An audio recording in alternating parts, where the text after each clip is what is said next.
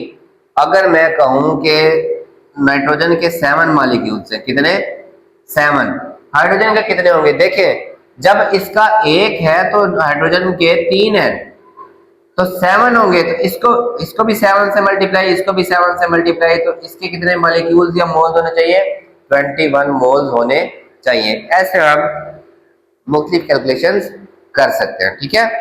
अब हमने जो स्टिक्योमेट्रिक कैलकुलेशंस करनी होती है, हम इसमें किस तरीके से अप्रोच करते हैं, किन स्टेप्स को फॉलो करते हैं अपने सैंपल प्रॉब्लम्स में, ठीक है।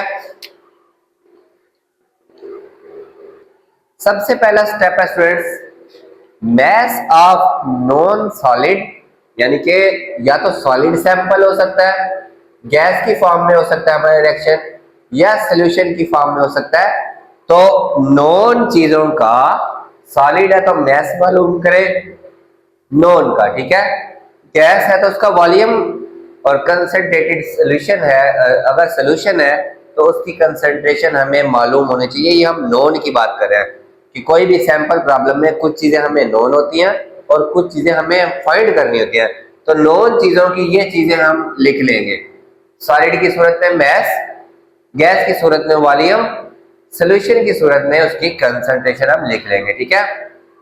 अब इन सब की मदद से हम निकालेंगे नॉन चीजों के नंबर ऑफ मोल्स, नॉन चीजों के नंबर ऑफ मोल्स। फर्ज करें ये रिएक्शन है वो हमें नाइट्रोजन देता है और इसका पूछता है, तो ये नॉन है, पहले मैं इसका मैस लिखूंगा या वॉल्यूम लिखूंगा या कंसंट्रेशन लिखूंगा, वो डिपेंड करता है किस फॉर्म में है। उसके बाद इसके मैं number of moles her Surat calculate करूंगा। आपको पता है ना नंबर ऑफ मोल्स, अगर सॉलिड है तो मैस बटा मोलर मैस, ठीक है। अगर हमारे पास है गैस की बात करें तो वॉल्यूम होता है ना number of moles multiply by molar volume, तो ये Vm इधर आके V ओवर Vm इधर आके क्या हो जाएगा, डिवाइड, और कंसंट्रेशन की फॉर्म में होता है N is equal to CV। तो यहाँ से कंसंट्रेशन क्या ले, N ओवर V। किसी भी तरीके से आपने नंबर ऑफ मोल्स क्या करने हैं, मालूम करने हैं। ये 3 मुख्तलिफ फार्मूलाज थे हमारे पास, ठीक है। अब ये तो नॉन की बात होगी कि जो चीज हमें पहले ही उसने दी है, हमने उसके नंबर ऑफ मोल्स मालूम करने हैं। मे भी वो हमें डायरेक्ट उसके नंबर ऑफ मोल्स दे दे तो हमें ये पहले एक स्टेप नहीं करना पड़ेगा। फिर रेशियो निकालिए नॉन और अननोन की। जैसे मैंने यहाँ पे लिखा था ये कि फर्ज करिए तो मैंने H2 लिखा था, अगर मैं बात करूं NH3 की तो इसका नाइट्रोजन का 1 मोल है, अमोनिया के 2 मोल है। समझ आ गई, यानी कि नाइट्रोजन और अमोनिया के दरमियान रेशियो क्या है, 1:2। और अगर नाइट्रोजन के बजाय हाइड्रोजन दी हुई है तो हाइड्रोजन और अमोनिया की क्या रेशियो है, हाइड्रोजन के 3 मोल हो तो इसके 2 मोल बनते हैं, 3:2, ठीक है। पहला स्टेप नॉन के नंबर ऑफ मोल्स मालूम कर लिए, फिर रेशियो मालूम कर ली, ठीक है। अब calculate number of moles of unknown, unknown के मालूम करें। फर्ज करें वो यहाँ पे जब रेशियो मालूम करने के बाद स्टूडेंट्स यहाँ पे 1 बनाना होता है, ठीक है। 3 से इसको भी डिवाइड करें और 3 से, तो ये 3 उधर जाके आप क्या ले 2/3 हो जाएगा। यहाँ पे आपने 1 बना लिया। अब वो कहता है सवाल में कि फर्ज करें नाइट्रोजन के 0.5 मोल्स हैं तो इसके कितने बनेंगे, तो 0.5 से इधर भी मल्टीप्लाई और 0.5 से इधर भी मल्टीप्लाई, तो ये आ जाएगा 1। तो नाइट्रोजन के 0.5 मोल हो तो इसके 1 बनते हैं। फर्ज करें वो इसके 0.5 कहता है तो 0.5 से इधर भी मल्टीप्लाई, 1 को करें तो वही आ जाएगा, 0.5 से इसको भी मल्टीप्लाई, तो ये 4/3 का मतलब 0.5 2 से मल्टीप्लाई होगा 1 रह जाएगा, तो 1/3 0.33 आंसर इसका आएगा, ठीक है। तो यहां से हमें पता चलता है कि पहले हमने रेशियो निकालनी है, कोई भी चीज जो हमें मालूम होगी और जो चीज हमें मालूम करनी होगी उनकी रेशियो लिखेंगे, नॉन के नीचे 1 बनाएंगे। ये 3 था ना, तो मैंने 1 से इधर भी डिवाइड, 3 से इधर भी डिवाइड कर दिया और 3 को दूसरी साइड में भी डिवाइड कर दिया, यहाँ 1 बना लिया। फिर जितने उसने हमें ये नॉन होंगे ना, नॉन नंबर ऑफ मोल्स निकले होंगे, उससे हमने इधर भी मल्टीप्लाई कर देना है, उससे हमने इधर भी, तो ये अननोन चीज के नंबर ऑफ मोल्स आ जाएंगे। क्या होंगे? अननोन चीज के नंबर ऑफ मोल्स आ जाएंगे। जब हम न्यूमेरिकल प्रॉब्लम्स करेंगे, सैंपल प्रॉब्लम्स, तब आपको बड़ी अच्छे से समझ आएगी। लास्ट में जब आपको नंबर ऑफ मोल्स पता हो तो आप मास, वॉल्यूम या कंसंट्रेशन इस तरीके से अननोन चीज की फाइंड कर सकते हैं। ठीक है, अब स्टूडेंट्स हम देखते हैं इसमें जो हमारे सैंपल प्रॉब्लम्स है, तब आपको ये बिल्कुल 100% जो है ना सारा कुछ क्लियर हो जाएगा। ओके, लेकिन फिर भी मैं इसको एक बार रिवाइज करता हूं। पहले नॉन चीज का मास वगैरह लिखे, मास है, कंसंट्रेशन है या वॉल्यूम है, फिर नॉन चीज के नंबर ऑफ मोल्स निकाले, फिर रेशो नॉन और अननोन की, रेशो में नीचे 1 बनाए। ये स्टेप इससे नहीं लिखा, ये मैं बता रहा हूँ, रेशो में नॉन के नीचे 1 बनाना है।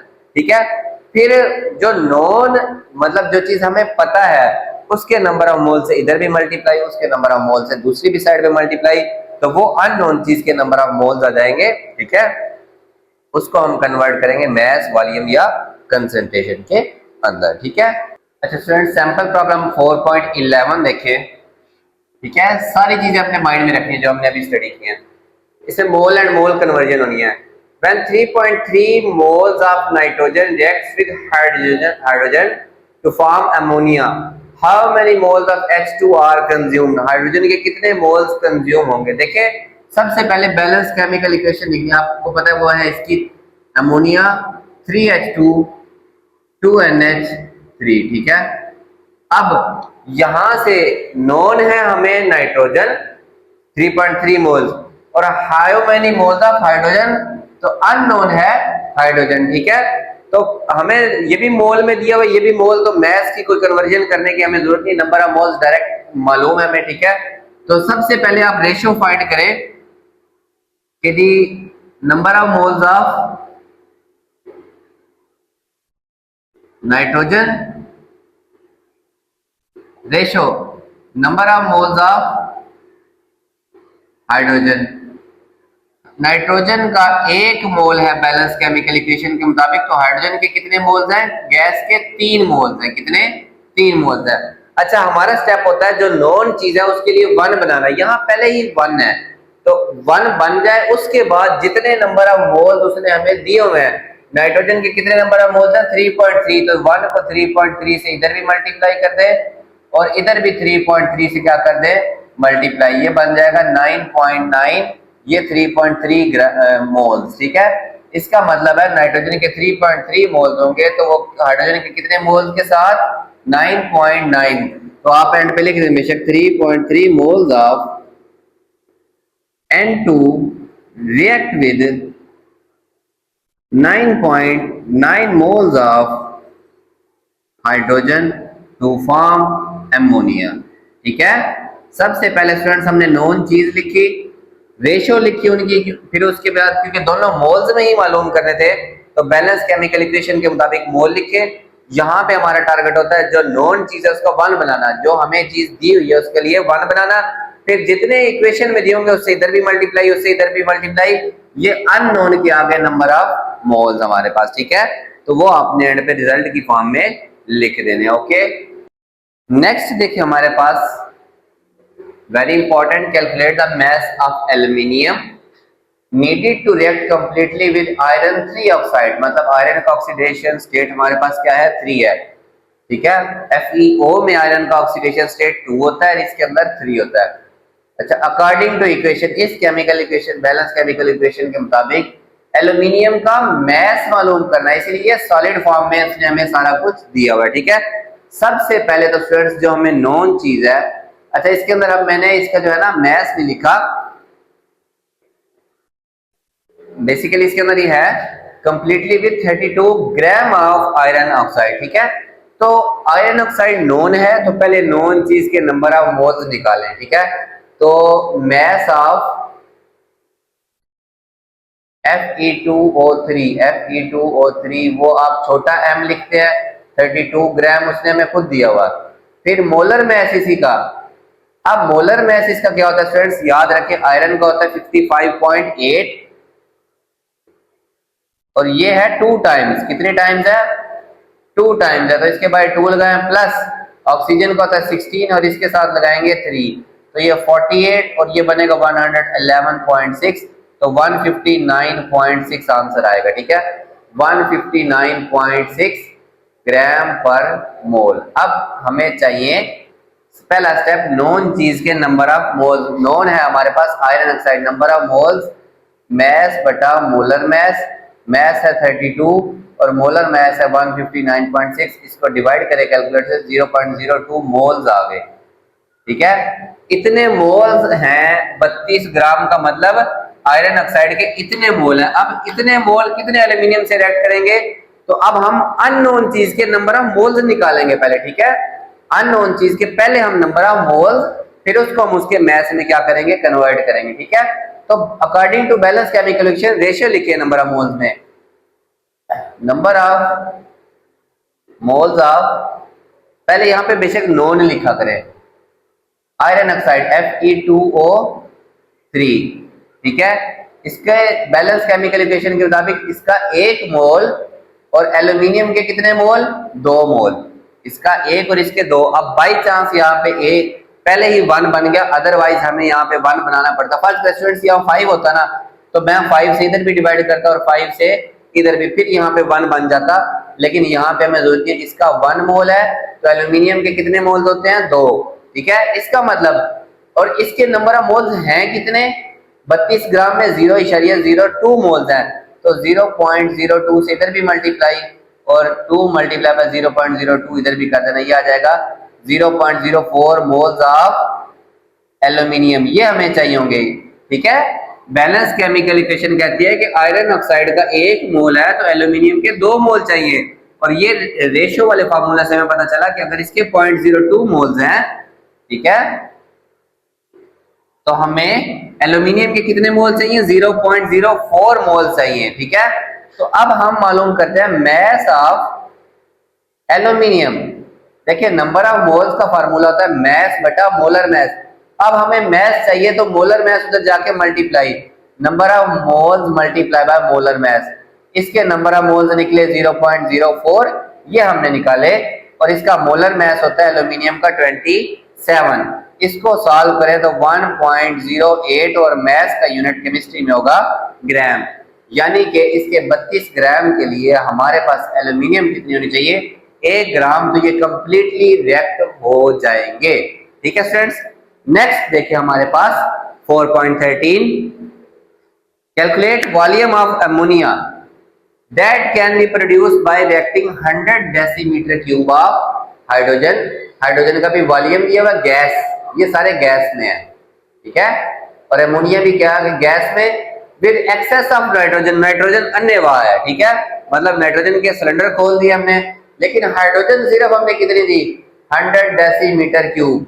तो हमने देखना है कि कितनी अमोनिया बनेगी। देखें अमोनिया बनती है जब हाइड्रोजन और नाइट्रोजन मिलते हैं। अब एक चीज थोड़ी और एक चीज बहुत ज्यादा है, लेकिन थोड़े वाली थोड़ी देर के बाद खत्म हो जाएगी तो मजीद अमोनिया नहीं बनेगी। अब हमने देखना अमोनिया बनती कितनी है।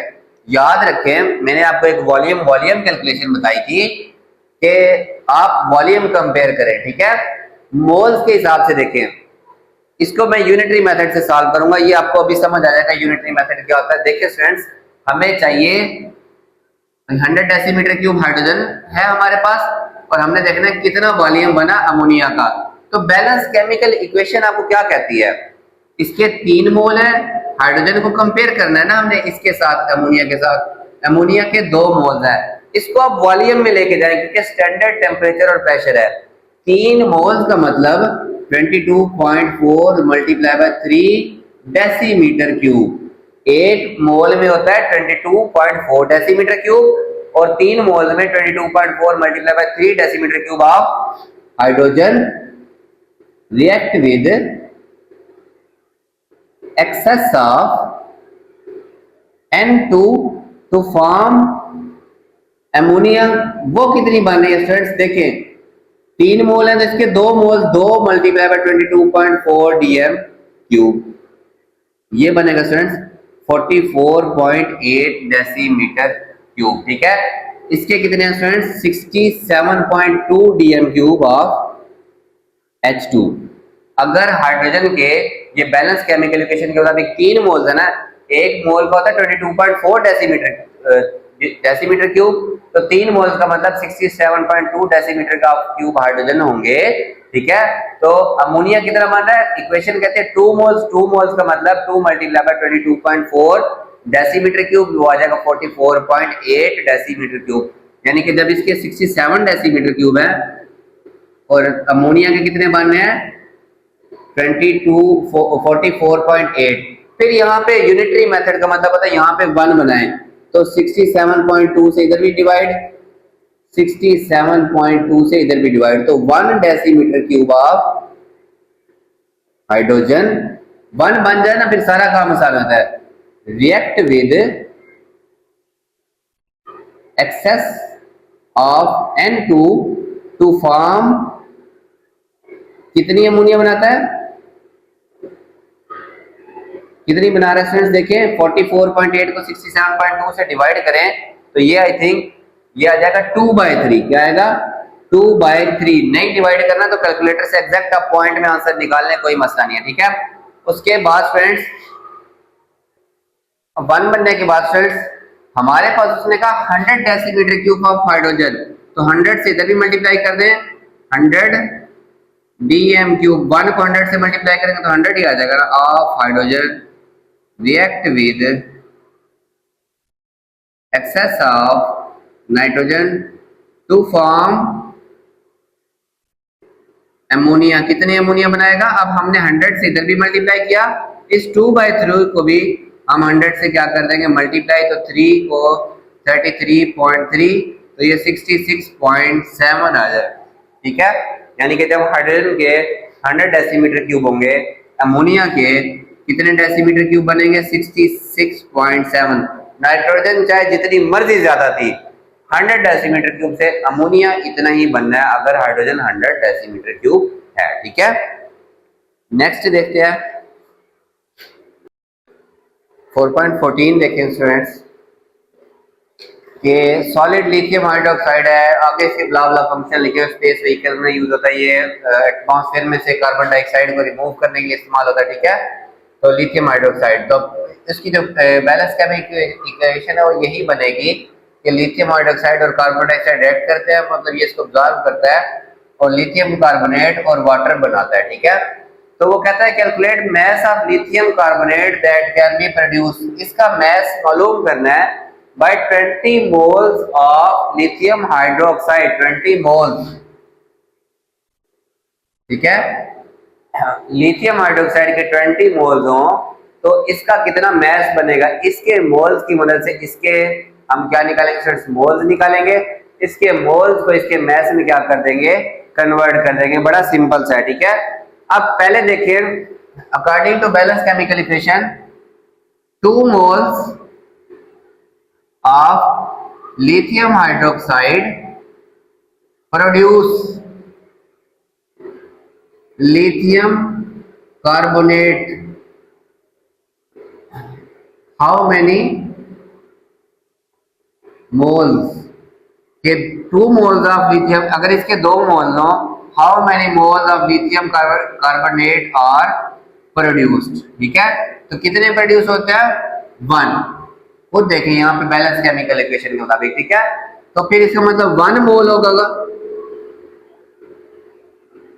Lithium hydroxide produce moles of lithium carbonate, कितने बनाते हैं? ये 2 इधर आके क्या हो गया फ्रेंड्स? डिवाइड हो गया, ठीक है। अब हमारे पास उसने कहा लिथियम हाइड्रोक्साइड के 20 मोल्स होंगे तो इसके कितने बनेंगे? तो 20 से इधर भी मल्टीप्लाई कर दे, तो 1 को 20 से मल्टीप्लाई कर दे 20, ये unitary method, 20 moles of lithium hydroxide produce number of moles of lithium carbonate, तो 20 से स्टूडेंट्स इधर भी मल्टीप्लाई कर दें तो आ जाएगा 10 मोल्स। तो लिथियम कार्बोनेट के कितने मोल्स प्रोड्यूस होंगे? अगर इसके 20 है तो 10, खुद देखें ना, इसके 2 थे तो इसके 1, इसके 20 है तो इसके 10।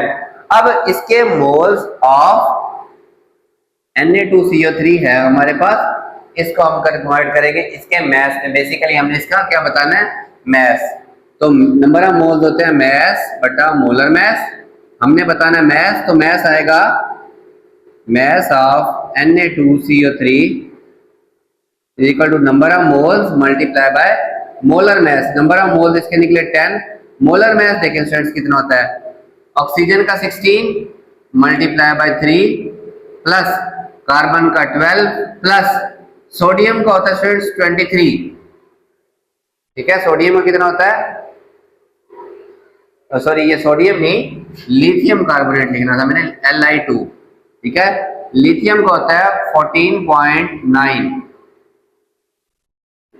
सॉरी 6.9 और वो है 2। लिथियम कितनी है 2, नंबर ऑफ मोल्स है 10। ठीक है, तो ये सारे कैलकुलेट करें अगर 48 प्लस 12 60 में ये बनता है 13.9 तकरीबन, तो वो बनता है 73.9। तो ये टोटल बन जाएगा 739 gram of lithium carbonate, sodium नहीं लिथियम कार्बोनेट हमारे पास प्रोड्यूस होगा। ठीक है, सिंपल सा। इसके मोल्स की मदद से इसके मोल्स निकाले, इसके मोल्स को इसके मोलर मैस से मल्टीप्लाई किया है, तो इसका जो मैस प्रोड्यूस होगा वो हमने कैलकुलेट कर लिया। 4.15 देखें students, baking soda acts as antacid, मतलब ये एसिड के इफेक्ट को खत्म करने के लिए यूज होता है, ये स्टोमिक में एसिडिटी को भी कंट्रोल करने के लिए इस्तेमाल होता है। तो मतलब ये स्टोमिक में मौजूद HCl से रिएक्ट करेगा तो ये साल्ट बनेगा हमारे पास, जो कि न्यूट्रल होते हैं बेसिकली, वाटर और कार्बन डाइऑक्साइड ये प्रोड्यूस करेगा। ठीक है, बेसिकली ये बैलेंस केमिकल इक्वेशन भी उसने दी हुई है। How many moles of HCl can be neutralized by 2.1 gram of baking soda. इसके 2.1 ग्राम होंगे, तो इसके कितने मोल्स के साथ वो रिएक्ट करके उसको न्यूट्रलाइज कर सकते हैं।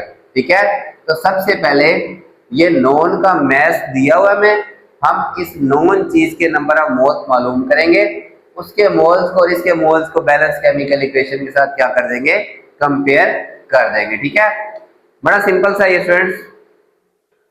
पहले हम NaHCO3 बेकिंग सोडा के number of moles of NaHCO3 निकालते हैं। उसने कहा इसके 2.1 ग्राम, ये इसका मैस है, इसका मोलर मैस कितना है, ऑक्सीजन का 16 16 3 48 प्लस 12 कितना होगा स्टूडेंट 60, और ये 161 और सोडियम का होता है 23, तो ये हो गया 84। यहाँ से आता है 0.025 मोल। अब चाहे यूनिटरी मेथड लगाएं चाहे रेशियो लगाएं, अब ये नोन है और ये अननोन है। Number of moles of NaHCO3 react with number of moles of HCl। ठीक है, रेशियो देख ले, बैलेंस क्या, इसका भी 1 मोल और इसका भी 1 मोल। तो यहाँ पे जब नॉन का 1 हो तो हमें ज्यादा मसला नहीं होता। एक्चुअल में नॉन के कितने 0.025 है, 0.025 से इधर भी मल्टीप्लाई तो डेफिनेटली यहाँ पे भी 0.025 moles of HCl will be neutralised. ठीक है, यानी कि इसका भी 1 मॉलिक्यूल होता है, इसका भी 1 मॉलिक्यूल, इसके 1 मोल तो इसका भी 1 मोल, इसके 0.025 मोल, इसके भी 0.025 मोल्स को वो क्या करेंगे, न्यूट्रलाइज करेंगे। ये तो बड़ा सिंपल सी कैलकुलेशन हो जाती है जब 1-1 वाला हिसाब हमारे पास हो। ठीक है, 4.16 देखें students, what volume of H2 at standard temperature pressure will be produced by 7 gram of iron or reacted with excess of sulfuric acid। ठीक है, कि सल्फ्यूरिक एसिड तो है एक्सेस में, इसके 7 ग्राम से हाइड्रोजन के कितना वॉल्यूम हमारे पास प्रोड्यूस होगा। ठीक है, अब बैलेंस केमिकल इक्वेशन के मुताबिक देखें, इसका 1 मोल है तो इसका भी 1 मोल है। ठीक है, तो इसके जितने मोल होंगे इसके भी उतने ही मोल प्रोड्यूस होंगे, तो 1 मोल का जो वॉल्यूम होता है इसका भी वॉल्यूम उतना ही होगा, तो जो वॉल्यूम इसका होगा वही वॉल्यूम इसका एंड पे हम निकालेंगे। पहले हम इसका हमें मैस दिया हुआ है, इसके हम नंबर ऑफ मोल्स निकालते हैं, फिर हम जो है ना रेशियो वाले फार्मूला लगाएंगे।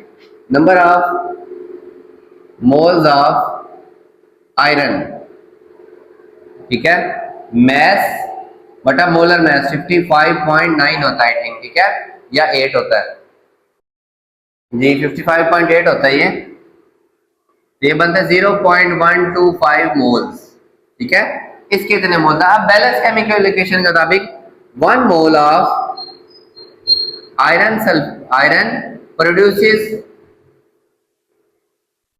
reacts with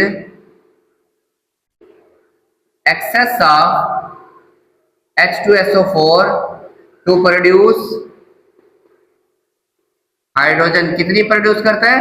इसका 1 मोल है, तो इसके भी यहाँ पे क्या है 1 मोल। कितनी प्रोड्यूस करता है 1 मोल।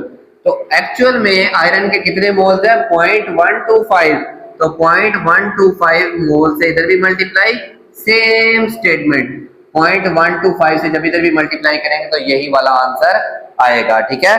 तो हाइड्रोजन कितनी पैदा हुई स्टूडेंट्स 0.125 मोल्स, ठीक है, ऑफ H2। इसको वॉल्यूम की तो हमें तो चाहिए वॉल्यूम में, व्हाट वॉल्यूम ऑफ H2, तो वॉल्यूम होता है number of moles multiply by molar volume, ठीक है। तो नंबर ऑफ मोल्स है 0.125 ये निकले, और इसका मोलर वॉल्यूम सबका होता है 22.4 dm³। तो इसको मल्टीप्लाई करें तो ये बनता है आई थिंक 2 पॉइंट, कैलकुलेटर से चेक कर लेते हैं, 22.4 multiply by 0.125, 2.8 decimetre cube of H2 will be produced, ठीक है स्टूडेंट्स। तो ये स्टूडेंट्स आपका जो टॉपिक है जिसमें हमने स्टोइचियोमेट्रिक कैलकुलेशंस की वो कंप्लीट हुआ। इसके साथ इसके सैंपल प्रॉब्लम्स भी हमने देखे। तो होप सो आप लोगों को ये अच्छे से समझ आए होंगे। तो चैनल को लाजमी सब्सक्राइब करें और वीडियोस को अपने क्लास फेलोज के साथ जरूर शेयर किया करें। अल्लाह हाफिज स्टूडेंट्स।